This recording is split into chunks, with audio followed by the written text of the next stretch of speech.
I was not getting any interview calls और मेरा ये इंटरव्यू लाइफ का सबसे बड़ा मेसअप हो गया क्योंकि मैंने इतना गंदा इंटरव्यू कभी नहीं दिया था। कहीं से कोई कॉल बैक नहीं आ रहा है और मैं बहुत ज्यादा गिल्ट में था। फ्लाइट टिकट बुक करता हूँ और इंडिया वापस चले जाता हूँ। I had lost hope. जी हाँ, मैं आपको आज फाइनली बताने वाला हूँ how did I get a job in Dubai. कैसे मैं दुबई आया, क्यों मैं दुबई जॉब करने के लिए आया, how did I start applying, how did my interview process go और कैसे मुझे फाइनली जॉब मिला। सब कुछ बताऊंगा मैं आपको इस वीडियो में। Make sure to watch it until the end. हो सकता है आपको भी बहुत सारे अपने सवालों के जवाब मिल जाए जो आपको आपके करियर या दुबई में जॉब ढूंढने के लिए बहुत ज्यादा हेल्प करेंगे। तो जब मैं अपना सितंबर अक्टूबर का दुबई ट्रिप कंप्लीट करके इंडिया वापस गया था, जब मैं इंडिया में जॉब्स ढूंढ रहा था, तो मैंने एक चीज रियलाइज की कि इंडिया में जॉब का मार्केट बहुत ज्यादा कॉम्पिटेटिव हो गया है। जब तक मैं वहां जॉब कर रहा था उससे बहुत ज्यादा बढ़ गया था। और एक्चुअली ये सीन था कि एक एक रोल के लिए इतना ज्यादा मुश्किल हो रहा था। इवन आफ्टर यूजिंग रेफरेंस, में बहुत सारे रेफरेंस यूज कर रहा था, अपने पास्ट एक्सपीरियंसेस कंसिडर करने की कोशिश कर रहा था अपने हर इंटरव्यू में, but I was not getting any interview calls. और फिर मैंने ये सोचा कि जब इतना कर ही रहे हैं और इतनी मेहनत करना है, and since I spend some time, जब मैं दुबई में था तो मैंने ये रियलाइज किया कि यहाँ पे बहुत अच्छा एटमॉस्फेयर है, करियर ग्रोथ बहुत अच्छा है, एक्सपोजर तो नेक्स्ट लेवल है क्योंकि ये इंटरनेशनल एक्सपोजर की बात कर रहे हैं हम लोग। यूरोपियन कंपनीज, मतलब मोस्टली सारी कंपनीज तो यहाँ बाहर की ही है, बट जो यहाँ की भी कंपनीज है उसमें majority of the higher post people are from outside. तो आपको एक्सपोजर, आपको लर्निंग बहुत ज्यादा मिलती है यहाँ पे। तो ये चीज मुझे पता थी जब मैं यहाँ आया था। तो यहाँ पे जितने भी लोग मेरे दोस्त बने थे उनसे मुझे ये सब चीजें पता चली थी कि यहाँ पे कल्चरल डाइवर्सिटी और कितना ज्यादा ग्रोथ अपॉर्चुनिटी मिलता है यहाँ पे अगर आप हार्ड वर्किंग एम्प्लॉय हो। तो मैंने फिर डिसाइड किया कि मैं इंडिया में जॉब अप्लाई करने की जगह यहाँ आऊंगा और यहाँ पे जॉब अप्लाई करूंगा, क्योंकि इसके पीछे सबसे बड़ा रीजन ये था कि मैं पिछले 3 साल से इंडिया में जॉब कर रहा था और मेरा अच्छा खासा एक्सपीरियंस था। I started as a sales executive, फिर मैं ऑपरेशंस एनालिस्ट बन गया था। तो मुझे सेल्स का और ऑपरेशंस का बहुत अच्छा एक्सपीरियंस था और ये दोनों ही फील्ड दुबई में बहुत ज्यादा तेजी से ग्रो कर रहे हैं और होपफुली करते भी रहेंगे। तो मैंने इस चीज को रियलाइज करते हुए वापस दुबई आया मैं। बस मैंने एक चीज ये गलती कर दी थी कि जब मैं दुबई आया था तो मैंने इंटरव्यू प्रोसेस के लिए कोई प्रिपरेशन नहीं किया था। ना मैंने अपना सीवी बनाया था, ना मैंने फॉर्मल्स खरीदे थे, ना मैंने कोई रिसर्च किया था, ना मैंने कुछ नेटवर्किंग की थी, कुछ भी नहीं किया था। मैं सिर्फ मुंह उठा के दुबई आ गया था। फिर यहाँ आने के बाद जब मुझे पता चला कि यहाँ का सीवी का फॉर्मेट अलग है, यहाँ पे इंटरव्यू प्रोसेस में बहुत स्ट्रिक्ट तरीके से आपको यूनिफॉर्म फॉलो करना पड़ता है। मोस्ट ऑफ द इंटरव्यूज में तो आपको सूट कंपलसरी होता है। तो मैंने 2 इंटरव्यू दिया था, एक क्रेडिट कार्ड के लिए और एक ऑपरेशंस जॉब के लिए। तो क्रेडिट कार्ड वाला इंटरव्यू पहले था और इनफैक्ट दुबई में मोस्टली अराउंड द ईयर आप क्रेडिट कार्ड के इंटरव्यूज दे सकते हो। Bank, non bank, over around the year चलते रहता है ये। तो क्रेडिट कार्ड वाले में जॉब बहुत अच्छा था, मतलब सैलरी बहुत अच्छी थी, इंसेंटिव्स बहुत अच्छे थे, लेकिन उसमें एक शॉर्टकमिंग ये था कि मुझे दिन भर काम करना पड़ता, सुबह से शाम तक हर जॉब में करना पड़ता है, पता है मुझे। लेकिन मेरे साथ ये प्रॉब्लम था कि मुझे यूट्यूब वीडियोस भी बनाने होते हैं। तो फिर मैंने डिसाइड किया कि अगर सिर्फ एक दिन छुट्टी मिलेगी मुझे और दिन भर काम करूंगा मैं, अभी फिजिकली मेंटली दोनों, तो ऑब्वियसली मैं काम के बाद तो नहीं कर पाऊंगा यूट्यूब, और सिर्फ एक दिन छुट्टी में मैं यूट्यूब करूं या अपने घर के बाकी काम करूं। और दूसरी चीज ये थी कि मुझे ऑपरेशंस की तरफ जाना था, सेल्स की तरफ मेरा इंटरेस्ट थोड़ा कम हो रहा था। तो मैंने सोचा कि मैं क्रेडिट कार्ड वाले ऑप्शन को पास कर देता हूं क्योंकि this is not the best idea to go forward with. फिर मैंने ऑपरेशंस का इंटरव्यू दिया अपना। तो मुझे जब फर्स्ट राउंड ऑफ इंटरव्यू के लिए कॉल आया ऑपरेशंस का, तो एचआर का कॉल था और एचआर के कॉल्स आप जानते हो बहुत ज्यादा टेक्निकल होते नहीं है। टेल मी अबाउट योरसेल्फ पूछते हैं, why do you want this job, salary expectation, ये सब वगैरह पूछते हैं। तो उसमें मैंने उन्हें बताया सब कुछ। फिर उन्होंने मुझसे पूछा कि why do you want to work in Dubai. तो मैंने उनको बताया कि मैं दुबई घूमने आया था, फिर मैं वापस इंडिया गया। फिर मुझे लगा कि नहीं, दुबई में ही जॉब करना, तो मैं दोबारा 2-3 महीने बाद इंडिया से वापस दुबई आ गया। तो उन्होंने मुझसे बोला कि ये ऑलमोस्ट हर दूसरे इंसान की कहानी होती है। तो मैं बहुत ज्यादा सरप्राइज भी था और फिर मुझे लगा कि हाँ, मैं जब खुद कर रहा हूँ तो और लोग क्यों नहीं कर सकते हैं ऐसा।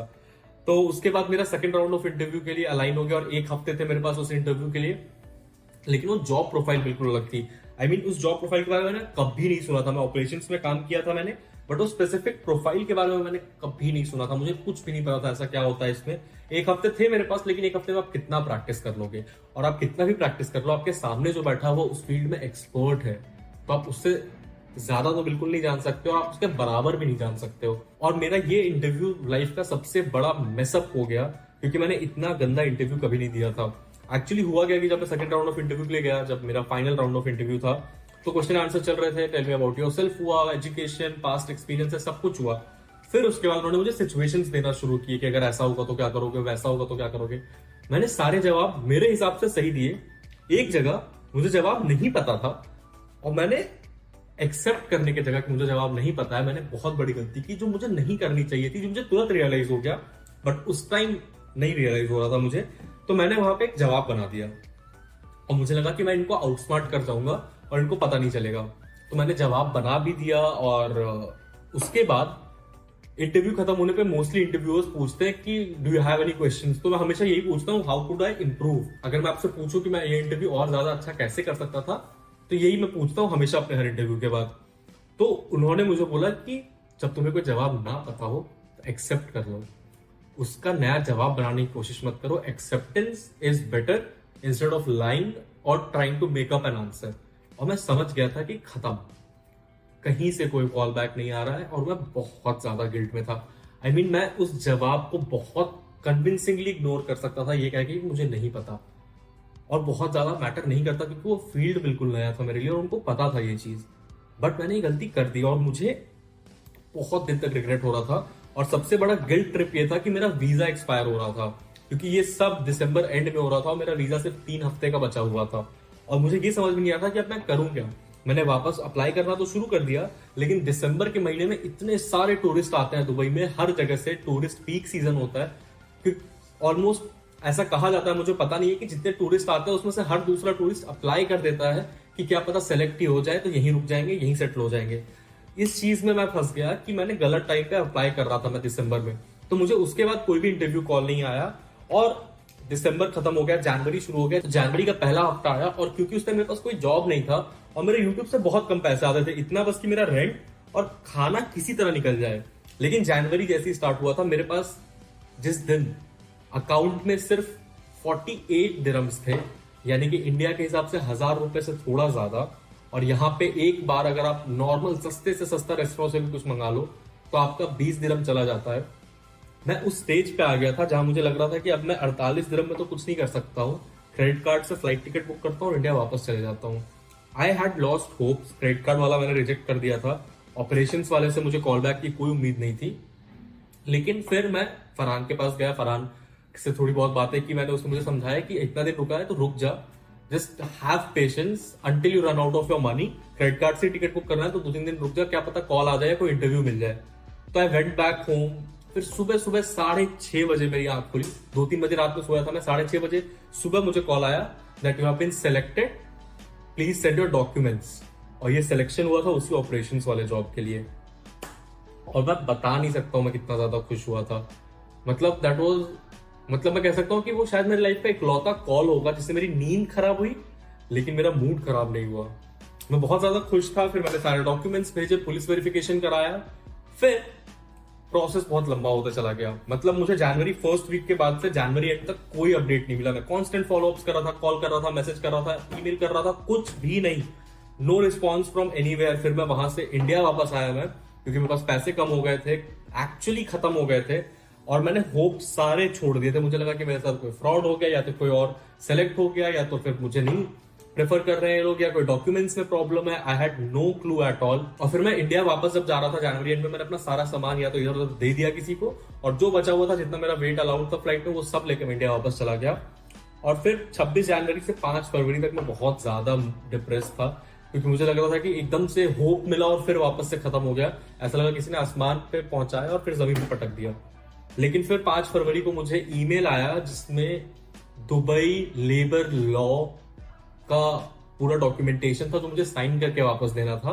बेसिकली मेरी कंपनी ने वो भेजा था मुझे, और फिर मैंने उस पर रिप्लाई करके पूछा कि where were you guys for all this time, कहाँ थे आप लोग, क्यों नहीं कोई कांटेक्ट कर पा रहा था। तो उन्होंने मुझे बताया कि तुम्हारे पास जिस एचआर का कांटेक्ट डिटेल था, शी फेल सिक और वो बिल्कुल ही एकदम आउट ऑफ रीच थी और तुम कांटेक्ट में नहीं आ पा रहे थे क्योंकि तुम इंडिया वापस चले गए थे। तो मेरा तो इतना मूड खराब हुआ कि मैं 2 हफ्ते पहले तो इंडिया आया हूँ यार।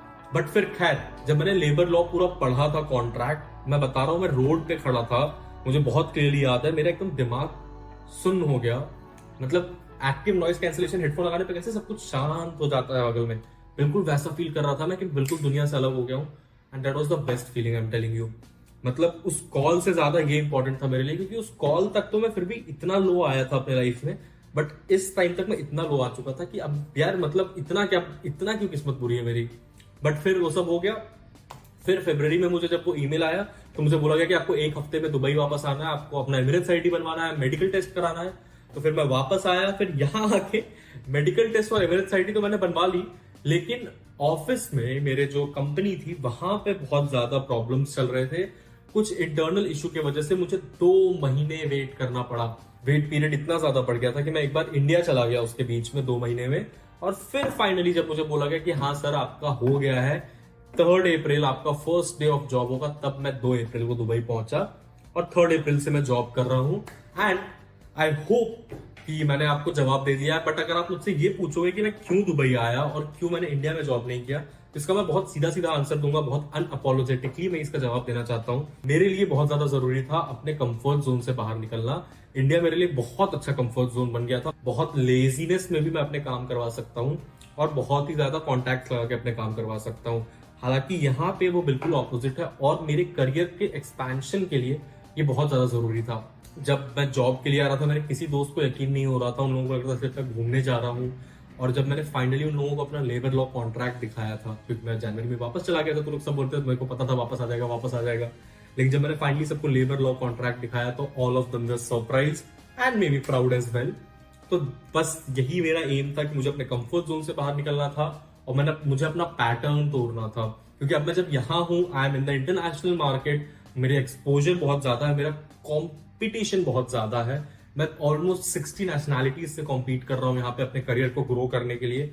और ऑब्वियसली मैं यहाँ हमेशा नहीं रहने वाला हूँ, बहुत जल्दी in fact I am coming back to India for my further career growth, जिसके बारे में बहुत जल्दी बात करेंगे हम लोग। ऑल्सो अगर आप भी उनमें से हो जिनको दुबई में जॉब ढूंढना है या आप सोच रहे हो दुबई आने का, दुबई में जॉब स्विच करने का, then you should definitely check out this video, जो कि मोस्टली 1 से 2 हफ्ते में चैनल पे लाइव हो जाएगा, जिसमें मैं हर एक बेसिक डिटेल्स बताऊंगा, how to get a job in Dubai. Thank you for watching this video. I hope आपको इस वीडियो में बहुत ज्यादा मजा आया होगा, थोड़ा बहुत मोटिवेट कर पाया हूँ मैं आपको आपके कंफर्ट जोन से निकलने के लिए। That's been it for the video guys, this is Harsh signing off. Will see you in the next one.